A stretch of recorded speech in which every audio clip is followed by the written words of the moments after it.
Creepy Tales by Edgar Allan Poe. The Premature Burial. There are certain themes of which the interest is all-absorbing, but which are too entirely horrible for the purposes of legitimate fiction. These the mere romanticist must eschew if he do not wish to offend or to disgust. They are, with propriety, handled only when the severity and majesty of truth sanctify and sustain them. We thrill, for example, with the most intense of pleasurable pain over the accounts of the passage of the Beresina, of the earthquake at Lisbon, of the plague at London, of the massacre of St. Bartholomew, or of the stifling of the 123 prisoners in the Black Hole at Calcutta. But in these accounts it is the fact, it is the reality, it is the history which excites. As inventions, we should regard them with simple abhorrence.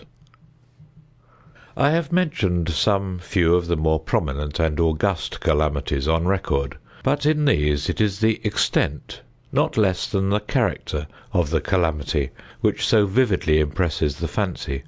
I need not remind the reader that from the long and weird catalogue of human miseries I might have selected many individual instances more replete with essential suffering than any of these vast generalities of disaster. The true wretchedness, indeed the ultimate woe, is particular, not diffuse. That the ghastly extremes of agony are endured by man, the unit, and never by man, the mass. For this let us thank a merciful God. To be buried while alive is beyond question the most terrific of these extremes which has ever fallen to the lot of mere mortality. That it has frequently, very frequently, so fallen will scarcely be denied by those who think. The boundaries which divide life from death are at best shadowy and vague. Who shall say where the one ends and where the other begins? We know that there are diseases in which occur total cessations of all the apparent functions of vitality, and yet in which these cessations are merely suspensions, properly so called. They are only temporary pauses in the incomprehensible mechanism. A certain period elapses, and some unseen, mysterious principle again sets in motion the magic pinions and the wizard wheels. The silver cord was not for ever loosed, nor the golden bowl irreparably broken. But where, meantime, was the soul? Apart, however, from the inevitable conclusion a priori that such causes must produce such effects, that the well-known occurrence of such cases of suspended animation must naturally give rise now and then to premature interments, apart from this consideration, we have the direct testimony of medical and ordinary experience to prove that a vast number of such interments have actually taken place. I might refer at once, if necessary, to 100 well-authenticated instances. One of very remarkable character, and of which the circumstances may be fresh in the memory of some of my readers, occurred not very long ago in the neighbouring city of Baltimore, where it occasioned a painful, intense, and widely extended excitement. The wife of one of the most respectable citizens, a lawyer of eminence and a member of Congress, was seized with a sudden and unaccountable illness which completely baffled the skill of her physicians. After much suffering she died, or was supposed to die. No one suspected, indeed, or had reason to suspect, that she was not actually dead. She presented all the ordinary appearances of death. The face assumed the usual pinched and sunken outline. The lips were of the usual marble pallor. The eyes were lustreless. There was no warmth. Pulsation had ceased. For 3 days the body was preserved unburied, during which it had acquired a stony rigidity. The funeral, in short, was hastened on account of the rapid advance of what was supposed to be decomposition. The lady was deposited in her family vault, which for 3 subsequent years was undisturbed. At the expiration of this term it was opened for the reception of a sarcophagus. But alas! how fearful a shock awaited the husband, who personally threw open the door. As its portals swung outwardly back, some white apparelled object fell rattling within his arms. It was the skeleton of his wife in her yet unmoulded shroud. A careful investigation rendered it evident that she had revived within 2 days after her entombment, that her struggles within the coffin had caused it to fall from a ledge or shelf to the floor, where it was so broken as to permit her escape. A lamp which had been accidentally left full of oil within the tomb was found empty. It might have been exhausted, however, by evaporation. On the uttermost of the steps which led down into the dread chamber was a large fragment of the coffin, with which it seemed that she had endeavoured to arrest attention by striking the iron door. While thus occupied, she probably swooned, or possibly died, through sheer terror, and, in failing, her shroud became entangled in some ironwork which projected interiorly. Thus she remained, and thus she rotted erect. In the year 1810, a case of living inhumation happened in France, attended with circumstances which go far to warrant the assertion that truth is indeed stranger than fiction.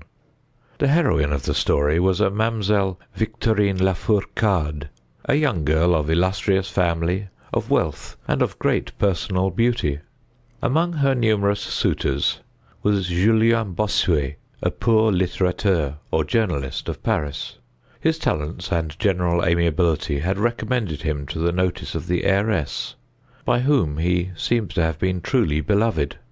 But her pride of birth decided her finally to reject him, and to wed a Monsieur Renelle, a banker and a diplomatist of some eminence.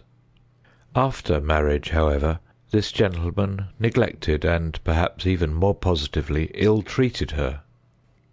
Having passed with him some wretched years, she died. At least, her condition so closely resembled death as to deceive everyone who saw her. She was buried, not in a vault, but in an ordinary grave in the village of her nativity. Filled with despair, and still inflamed by the memory of a profound attachment, the lover journeys from the capital to the remote province in which the village lies, with the romantic purpose of disinterring the corpse and possessing himself of its luxuriant tresses. He reaches the grave. At midnight he unearths the coffin, opens it, and is in the act of detaching the hair when he is arrested by the unclosing of the beloved eyes. In fact, the lady had been buried alive. Vitality had not altogether departed, and she was aroused by the caresses of her lover from the lethargy which had been mistaken for death. He bore her frantically to his lodgings in the village. He employed certain powerful restoratives, suggested by no little medical learning. In fine, she revived. She recognized her preserver. She remained with him until, by slow degrees, she fully recovered her original health. Her woman's heart was not adamant, and this last lesson of love sufficed to soften it. She bestowed it upon Bossuet. She returned no more to her husband, but, concealing from him her resurrection, fled with her lover to America. 20 years afterward, the two returned to France, in the persuasion that time had so greatly altered the lady's appearance that her friends would be unable to recognize her. They were mistaken, however, for at the first meeting Monsieur Renelle did actually recognize and make claim to his wife. This claim she resisted, and a judicial tribunal sustained her in her resistance, deciding that the peculiar circumstances, with the long lapse of years, had extinguished not only equitably but legally the authority of the husband. The Chirurgical Journal of Leipzig, a periodical of high authority and merit, which some American bookseller would do well to translate and republish, records in a late number a very distressing event of the character in question. An officer of artillery, a man of gigantic stature and of robust health, being thrown from an unmanageable horse, received a very severe contusion upon the head, which rendered him insensible at once. The skull was slightly fractured, but no immediate danger was apprehended. Trepanning was accomplished successfully. He was bled, and many other of the ordinary means of relief were adopted.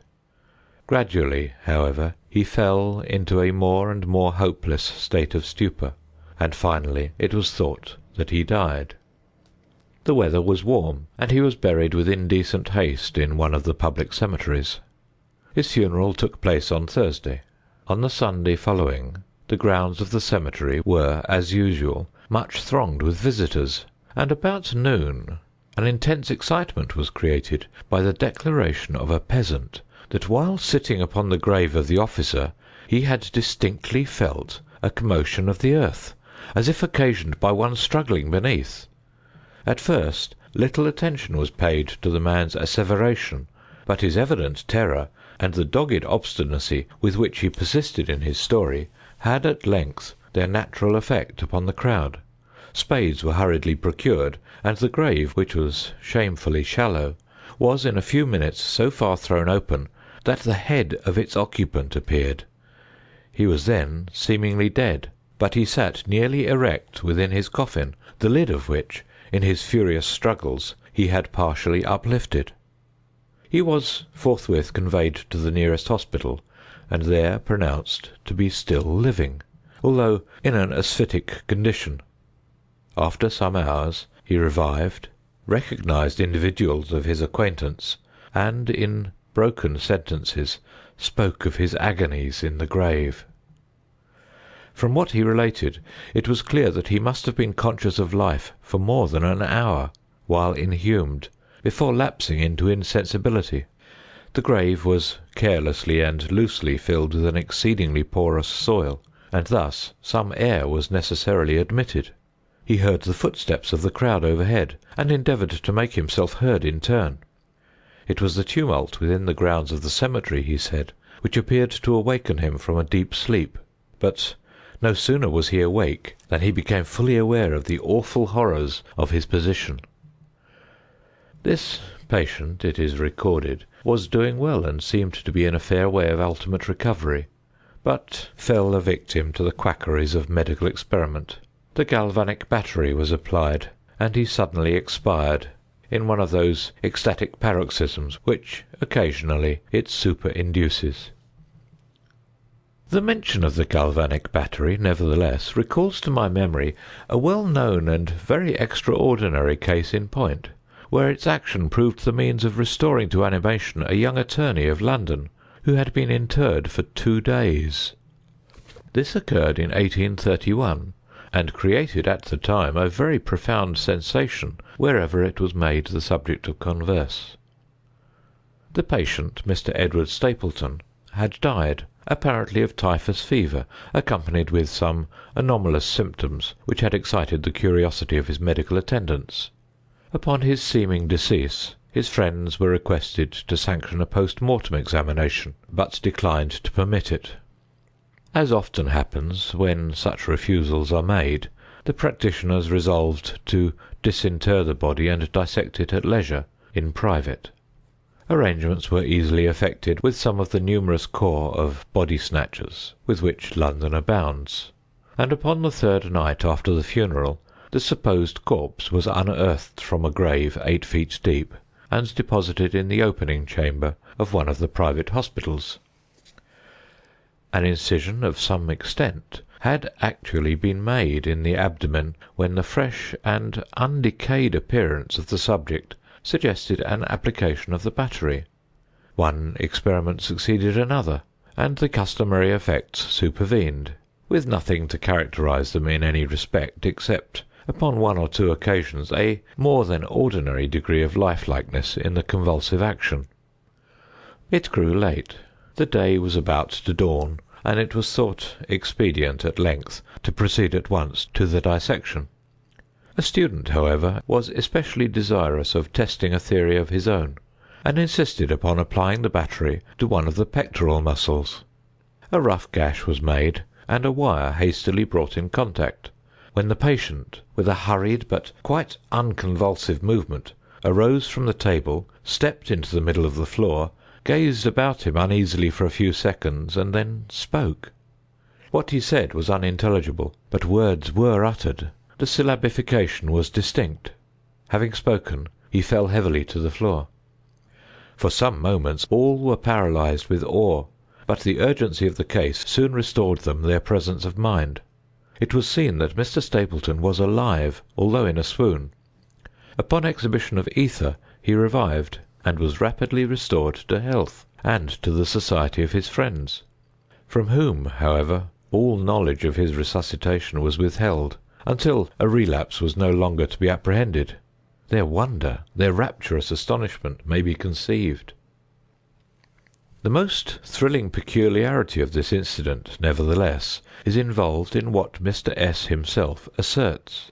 He declares that at no period was he altogether insensible, that dully and confusedly he was aware of everything which happened to him, from the moment in which he was pronounced dead by his physicians to that in which he fell swooning to the floor of the hospital.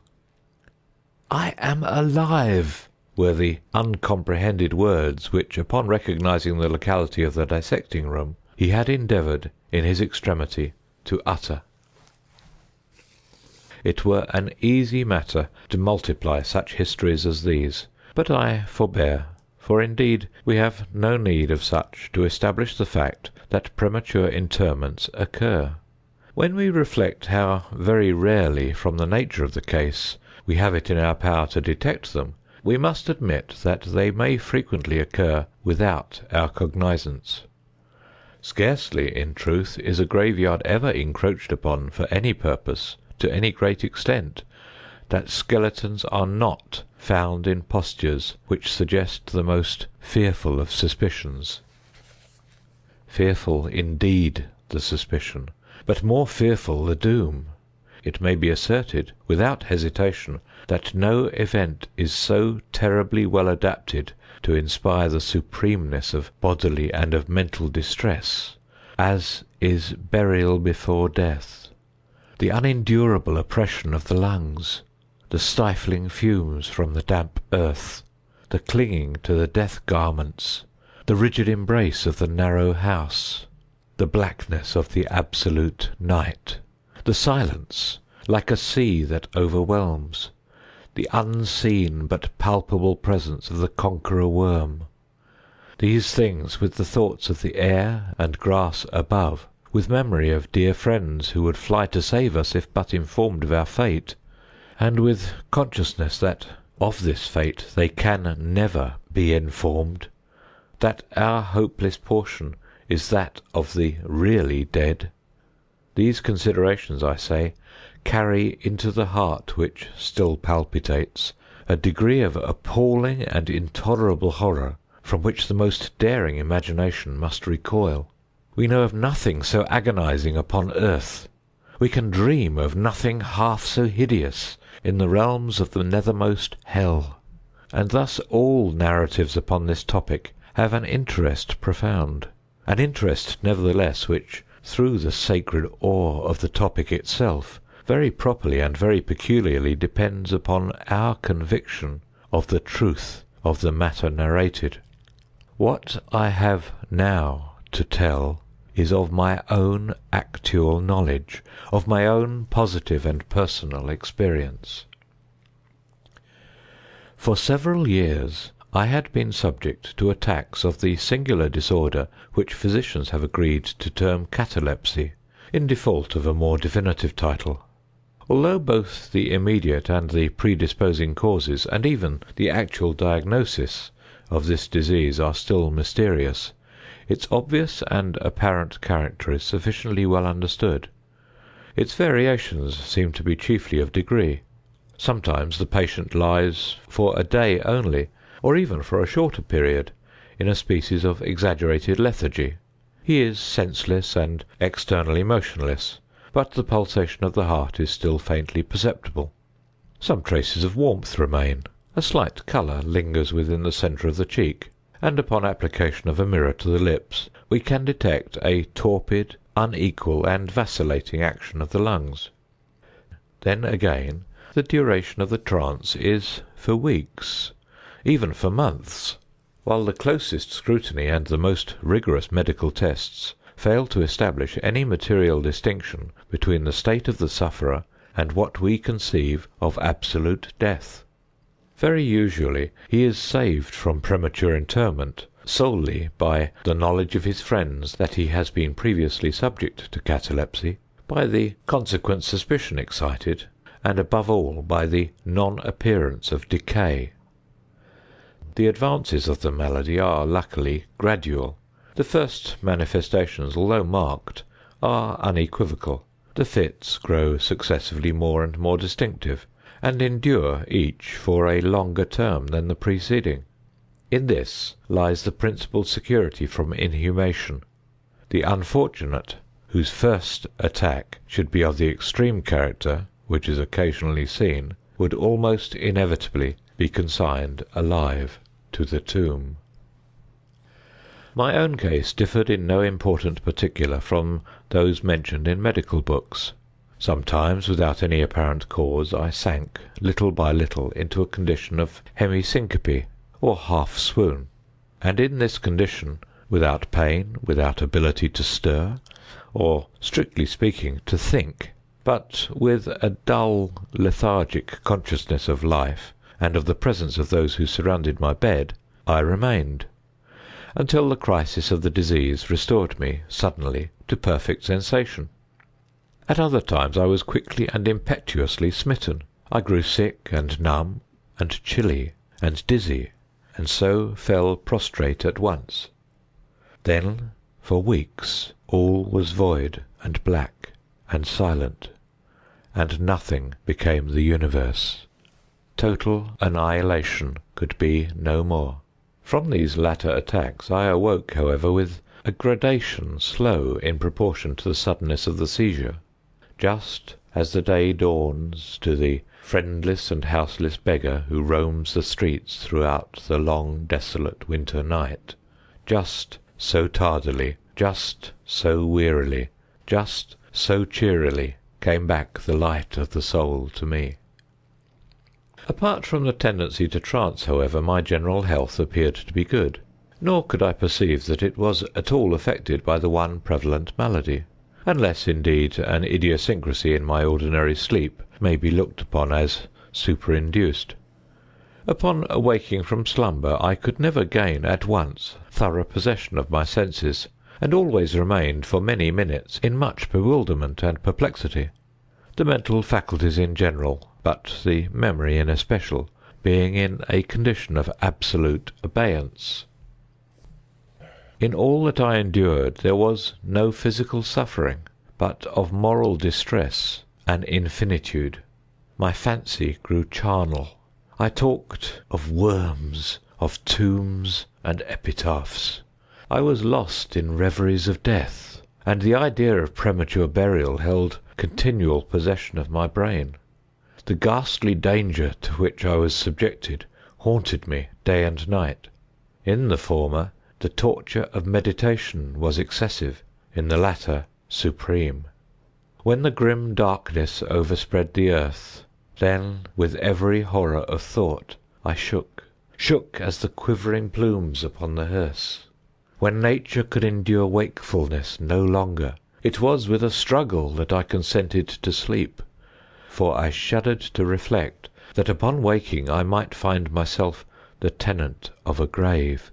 And when finally I sank into slumber, it was only to rush at once into a world of phantasms, above which, with vast sable overshadowing wing, hovered, predominant, the one sepulchral idea. From the innumerable images of gloom which thus oppressed me in dreams, I select for record but a solitary vision. Methought I was immersed in a cataleptic trance of more than usual duration and profundity. Suddenly there came an icy hand upon my forehead, and an impatient, gibbering voice whispered the word "Arise!" within my ear. I sat erect. The darkness was total. I could not see the figure of him who had aroused me.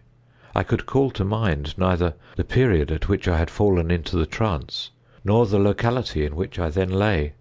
While I remained motionless and busied in endeavours to collect my thought, the cold hand grasped me fiercely by the wrist, shaking it petulantly, while the gibbering voice said again, "Arise! Did I not bid thee arise?"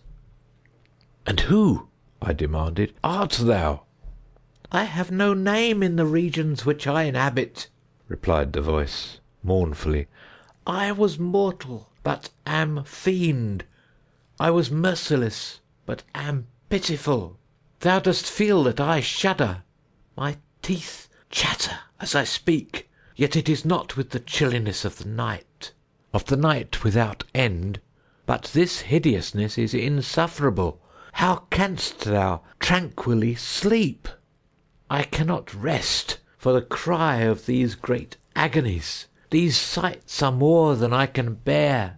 Get thee up, come with me into the outer night, and let me unfold to thee the graves. Is this not a spectacle of woe? Behold!" I looked, and the unseen figure, which still grasped me by the wrist, had caused to be thrown open the graves of all mankind, and from each issued the faint phosphoric radiance of decay, so that I could see into the innermost recesses, and there view the shrouded bodies in their sad and sullen slumbers with the worm. But, alas, the real sleepers were fewer by many millions than those who slumbered not at all, and there was a feeble struggling, and there was a general sad unrest, and from out the depths of the countless pits there came a melancholy rustling from the garments of the buried, and of those who seemed tranquilly to repose I saw that a vast number had changed, in a greater or less degree, the rigid and uneasy position in which they had originally been entombed.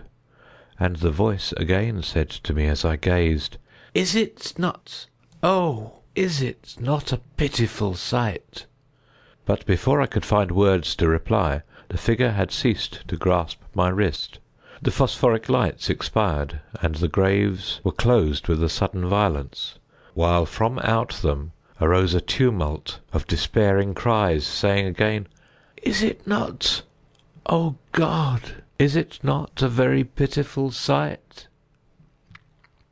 Fantasies such as these, presenting themselves at night, extended their terrific influence far into my waking hours. My nerves became thoroughly unstrung, and I fell a prey to perpetual horror. I hesitated to ride, or to walk, or to indulge in any exercise that would carry me from home. In fact, I no longer dared trust myself out of the immediate presence of those who were aware of my proneness to catalepsy, lest, falling into one of my usual fits, I should be buried before my real condition could be ascertained. I doubted the care, the fidelity of my dearest friends. I dreaded that in some trance of more than customary duration they might be prevailed upon to regard me as irrecoverable. I even went so far as to fear that as I occasioned much trouble, they might be glad to consider any very protracted attack as sufficient excuse for getting rid of me altogether. It was in vain they endeavoured to reassure me by the most solemn promises. I exacted the most sacred oaths that under no circumstances they would bury me until decomposition had so materially advanced as to render farther preservation impossible. And even then my mortal terrors would listen to no reason, would accept no consolation. I entered into a series of elaborate precautions. Among other things, I had the family vault so remodelled as to admit of being readily opened from within. The slightest pressure upon a long lever that extended far into the tomb would cause the iron portal to fly back. There were arrangements also for the free admission of air and light, and convenient receptacles for food and water, within immediate reach of the coffin intended for my reception. This coffin was warmly and softly padded, and was provided with a lid fashioned upon the principle of the vault door, with the addition of springs so contrived that the feeblest movement of the body would be sufficient to set it at liberty. Beside all this, there was suspended from the roof of the tomb a large bell, the rope of which, it was designed, should extend through a hole in the coffin, and so be fastened to one of the hands of the corpse. But, alas, what avails the vigilance against the destiny of man? Not even these well-contrived securities sufficed to save from the uttermost agonies of living inhumation a wretch to these agonies foredoomed. There arrived an epoch, as often before there had arrived, in which I found myself emerging from total unconsciousness into the first feeble and indefinite sense of existence. Slowly, with a tortoise gradation, approached the faint grey dawn of the cycle day, a torpid uneasiness, an apathetic endurance of dull pain, no care, no hope, no effort. Then, after a long interval, a ringing in the ears. Then, after a lapse still longer, a prickling or tingling sensation in the extremities. Then a seemingly eternal period of pleasurable quiescence, during which the awakening feelings are struggling into thought. Then a brief re-sinking into nonentity. Then a sudden recovery. At length the slight quivering of an eyelid, and immediately thereon an electric shock of a terror, deadly and indefinite, which sends the blood in torrents from the temples to the heart. And now the first positive effort to think, and now the first endeavour to remember, and now a partial and evanescent success. And now the memory has so far regained its dominion that in some measure I am cognizant of my state. I feel that I am not awaking from ordinary sleep. I recollect that I have been subject to catalepsy, and now at last, as if by the rush of an ocean, my shuddering spirit is overwhelmed by the one grim danger, by the one spectral and ever-prevalent idea. For some minutes after this fancy possessed me, I remained without motion. And why? I could not summon courage to move. I dared not make the effort which was to satisfy me of my fate. And yet there was something at my heart which whispered me it was sure. Despair, such as no other species of wretchedness ever calls into being, despair alone urged me, after long irresolution, to uplift the heavy lids of my eyes. I uplifted them. It was dark, all dark. I knew that the fit was over. I knew that the crisis of my disorder had long passed.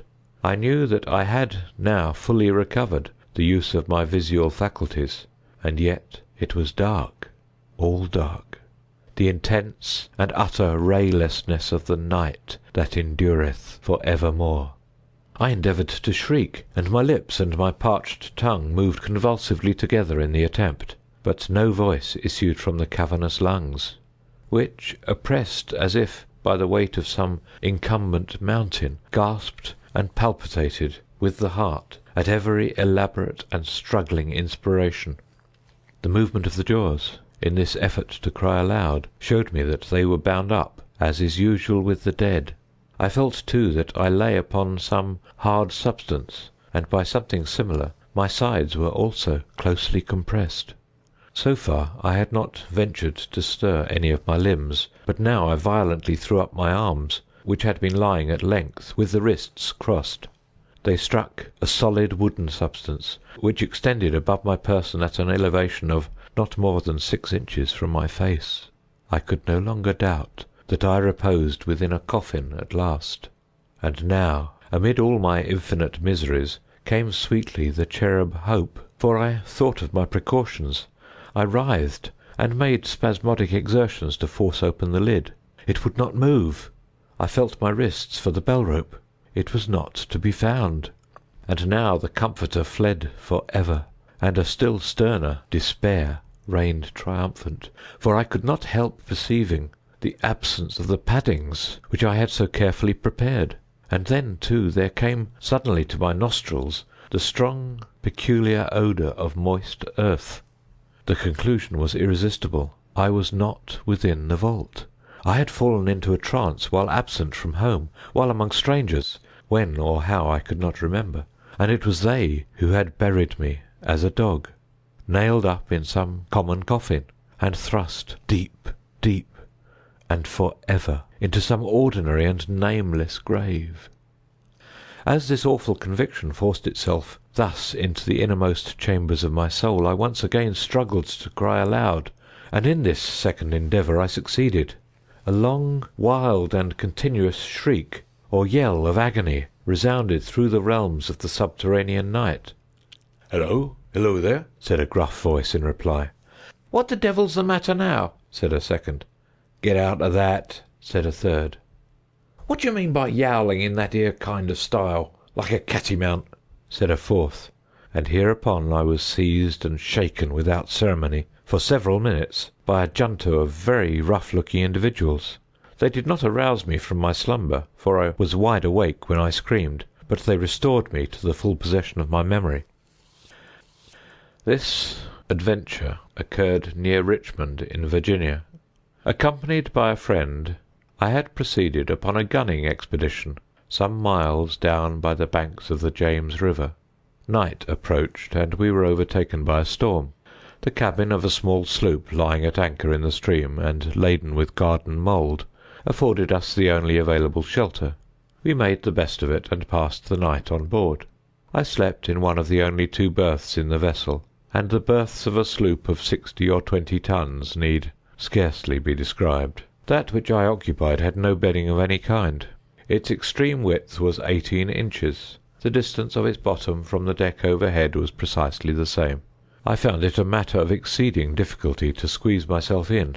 Nevertheless, I slept soundly, and the whole of my vision, for it was no dream and no nightmare, arose naturally from the circumstances of my position, from my ordinary bias of thought, and from the difficulty, to which I have alluded, of collecting my senses, and especially of regaining my memory for a long time after awaking from slumber.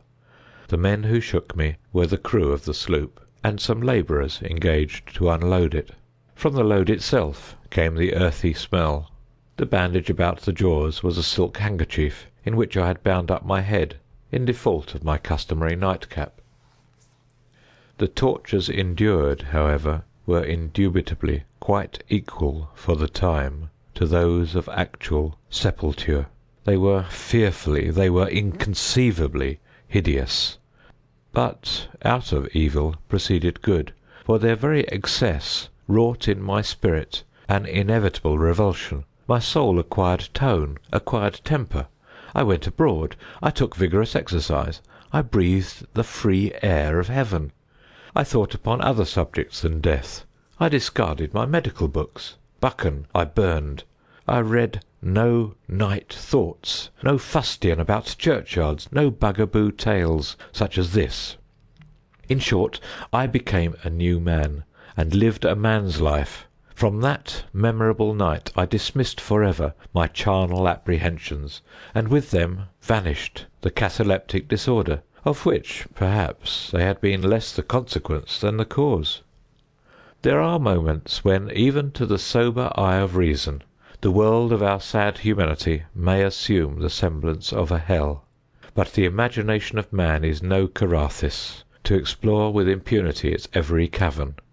Alas, the grim legion of sepulchral terrors cannot be regarded as altogether fanciful, but, like the demons in whose company Afrasiab made his journey down the Oxus, they must sleep, or they will devour us. They must be suffered to slumber, or we perish. End of The Premature Burial.